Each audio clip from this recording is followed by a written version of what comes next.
नमस्कार। आज के इस खास विश्लेषण में आपका स्वागत है। आज हम एक ऐसे विषय पर गहराई से चर्चा करने वाले हैं जो किसी हॉलीवुड की साइंस फिक्शन फिल्म जैसा लगता है, लेकिन ये हमारी आज की जियोपॉलिटिकल सच्चाई है।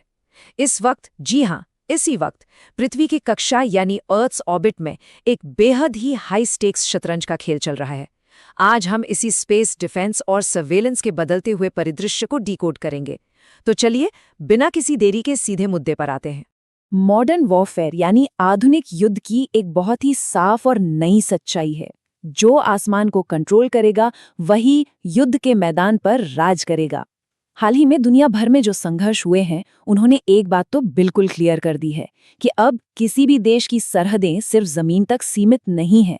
युद्ध अब सिर्फ बॉर्डर पर नहीं लड़े जा रहे, बल्कि सीधे स्पेस से मॉनिटर किए जा रहे हैं।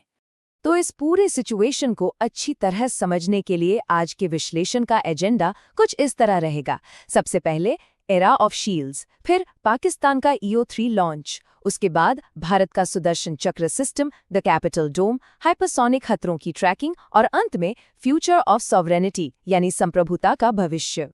तो सबसे पहले बात करते हैं रक्षात्मक शील्ड्स के इस नए युग की। ये अब एयर स्पेस सिक्योरिटी का एक नया ग्लोबल स्टैंडर्ड बन चुका है। देखिए, हाल ही में ईरान और इजराइल के बीच जो कुछ भी हुआ, उसने पूरी दुनिया को एक बहुत बड़ा सबक दिया है। और वो सबक ये है कि हवा से आने वाले खतरों को रोकने के लिए एक ऐसा सुरक्षा कवच होना ही चाहिए जिसे कोई आसानी से भेद न सके। इजराइल के आयरन डोम का ही उदाहरण ले लीजिए। ईरान के हमलों के दौरान इस एक्टिव इंटरसेप्शन सिस्टम ने करीब 99% मिसाइलों को हवा में ही खत्म कर दिया, मतलब नुकसान ना के बराबर। और बस इसी जबरदस्त कामयाबी से प्रेरित होकर अमेरिका ने अपने गोल्डन डोम प्रोजेक्ट का प्रपोजल रखा है, जिसका मकसद पूरे उत्तरी गोलार्ध को सुरक्षित करना है। तो कह सकते हैं कि ये डोम या शील्ड वाला कॉन्सेप्ट अब राष्ट्रीय सुरक्षा की दुनिया का बिल्कुल नया बेंचमार्क है। अब आते हैं अपने दूसरे अहम बिंदु पर, पाकिस्तान का EO-3 स्पेस लॉन्च। सवाल ये है कि अचानक दक्षिण एशिया में ये ऑर्बिटल सर्वेलेंस यानी अंतरिक्ष से निगरानी की होड़ क्यों मच गई है? इसका सबसे बड़ा कारण है पाकिस्तान का ये नया सैटेलाइट सिस्टम। इस डेवलपमेंट को और इसके पीछे के सपोर्ट को समझना हमारे लिए बहुत ही ज्यादा जरूरी है। अगर हम पिछले कुछ वक्त पर नजर डालें तो इस इलाके में अंतरिक्ष से निगरानी की कैपेसिटी बहुत तेजी से बढ़ी है। अक्टूबर 2025 में एक शुरुआती सैटेलाइट लॉन्च हुआ, फिर फरवरी 2026 में दूसरी बड़ी ऑर्बिटल तैनाती हुई और उसके ठीक बाद अप्रैल 2026 में स्वदेशी EO-3 सैटेलाइट का सफल लॉन्च कर दिया गया। ये टाइमलाइन साफ बताती है कि चीजें कितनी तेजी से बदल रही हैं। जरा इस पूरे घटनाक्रम की डिटेल्स पर गौर कीजिए। चीन के ताइवान सैटेलाइट लॉन्च सेंटर से चीन के ही लॉन्ग मार्च 6 रॉकेट के जरिए इसे ऑर्बिट में भेजा गया। अब आधिकारिक तौर पर तो यही कहा जा रहा है कि इसका काम खेतीबाड़ी और आपदाओं की निगरानी करना है, लेकिन ग्राउंड रियलिटी कुछ और ही है। असल में ये पूरे रीजन पर एक हाई टेक सर्वेलेंस का काम कर रहा है। और दिलचस्प बात यह है कि चीन और पाकिस्तान की ये साझेदारी यहीं खत्म नहीं होती। 2 पाकिस्तानी अंतरिक्ष यात्री चीन के तियांगोंग स्पेस स्टेशन पर जाने की भी तैयारी कर रहे हैं। मतलब अंतरिक्ष में ये गठजोड़ काफी गहरा हो रहा है और इस पर नजर रखना बेहद जरूरी है। अब जाहिर सी बात है, जब अंतरिक्ष से निगरानी का इतना बड़ा जाल बिछ रहा हो तो भारत भी खामोश नहीं बैठ सकता। भारत ने अपनी सुरक्षा रणनीति को एक नेक्स्ट लेवल पर अपग्रेड किया है और यहीं से एंट्री होती है सुदर्शन चक्र की। ये एक 27,000 करोड़ रुपए का विशाल स्पेस बेस्ड फोर्ट्रेस यानी अंतरिक्ष आधारित किला है। और ये कोई छोटा मोटा प्रोजेक्ट नहीं है, ये 10 साल का एक बहुत ही महत्वाकांक्षी मिशन है। इसमें कुल 52 सैटेलाइट्स का एक मजबूत नेटवर्क तैयार किया जा रहा है। और सबसे शानदार बात पता है क्या है? इनमें से 21 सैटेलाइट्स इसरो के होंगे और बाकी 31 सैटेलाइट्स हमारी प्राइवेट कंपनियों के होंगी। मतलब देश की सुरक्षा के लिए सरकारी और प्राइवेट सेक्टर का ये एक बहुत ही गजब का कोलैबोरेशन है। तो ये सुदर्शन चक्र काम कैसे करेगा? पृथ्वी से 500 से लेकर 36,000 किलोमीटर की ऊंचाई तक ये सैटेलाइट्स एक ऐसी आंख की तरह काम करेंगे जो कभी झपकती नहीं। इसके सिंथेटिक अपर्चर रडार घने बादलों या कोहरे के आर पार भी 24 घंटे देख सकते हैं। इलेक्ट्रो ऑप्टिकल तकनीक इतनी एडवांस्ड है कि नीचे मौजूद एक छोटे से बंकर या टैंक की भी हाई डेफिनेशन तस्वीर ले सकती है। ऊपर से इसका डेटा नेटवर्क पूरी तरह हैक प्रूफ होगा और AI तुरंत किसी भी खतरे को पहचानकर अर्ली वार्निंग अलार्म ट्रिगर कर देगा। है ना कमाल की तकनीक? चलिए अंतरिक्ष से अब थोड़ा नीचे जमीन की तरफ लौटते हैं। सुदर्शन चक्र का ही एक बहुत ही क्रिटिकल हिस्सा है द ट्रिपल लेयर कैपिटल डोम। इसका सीधा सा मकसद है देश के सबसे अहम और कोर सेंटर्स को सुरक्षा प्रदान करना। और ये सिर्फ हवाई बातें नहीं हैं।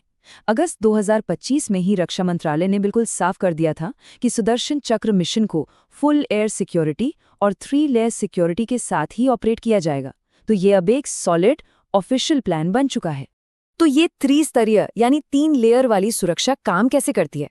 इमेजिन कीजिए, नई दिल्ली के ऊपर एक बहुत बड़ा ऊर्जा का कवच है। पहला है आउटर रिंग, जो बहुत दूर से ही खतरे को इंटरसेप्ट कर लेगा।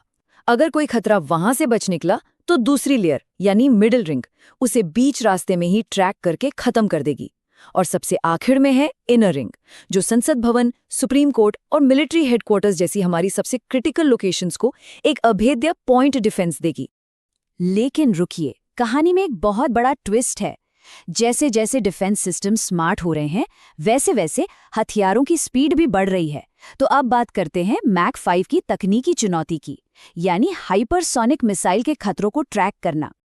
अब यहाँ एक बहुत ही बड़ा सवाल खड़ा होता है। सोचिए जरा, एक मिसाइल जो 10,000 किलोमीटर प्रति घंटे से भी ज्यादा की खौफनाक स्पीड से आपकी तरफ आ रही है, और सबसे डरावनी बात, वो नॉर्मल रडार पर दिखाई ही नहीं देती। तो उसे आप ट्रैक कैसे करेंगे? ये आज के समय की सबसे बड़ी साइंटिफिक पहेलियों में से एक है। इसके अदृश्य होने के पीछे जो विज्ञान है, उसे प्लाज्मा शीथ कहते हैं। होता क्या है कि जब कोई मिसाइल इतनी भयंकर स्पीड से उड़ती है तो उसके चारों तरफ एक बहुत ही इंटेंस इलेक्ट्रोमैग्नेटिक फील्ड बन जाता है। ये फील्ड रडार की रेडियो तरंगों को या तो सोख लेता है या उन्हें वापस धकेल देता है।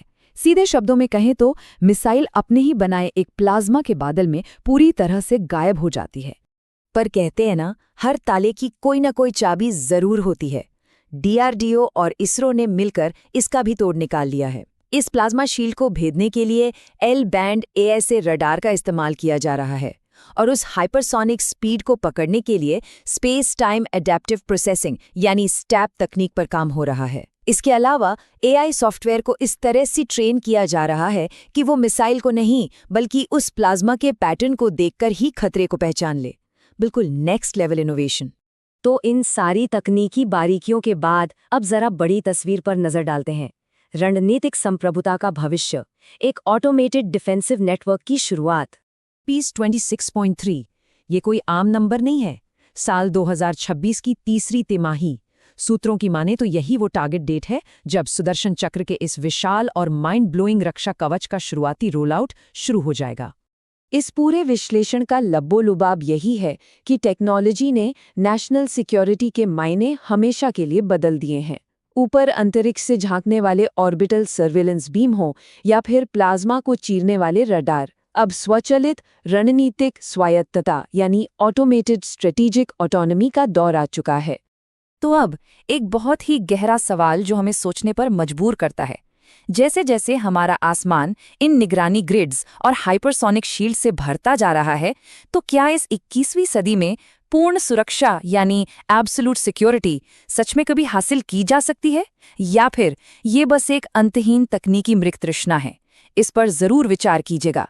आज के इस विश्लेषण में हमारे साथ जुड़ने के लिए बहुत बहुत धन्यवाद।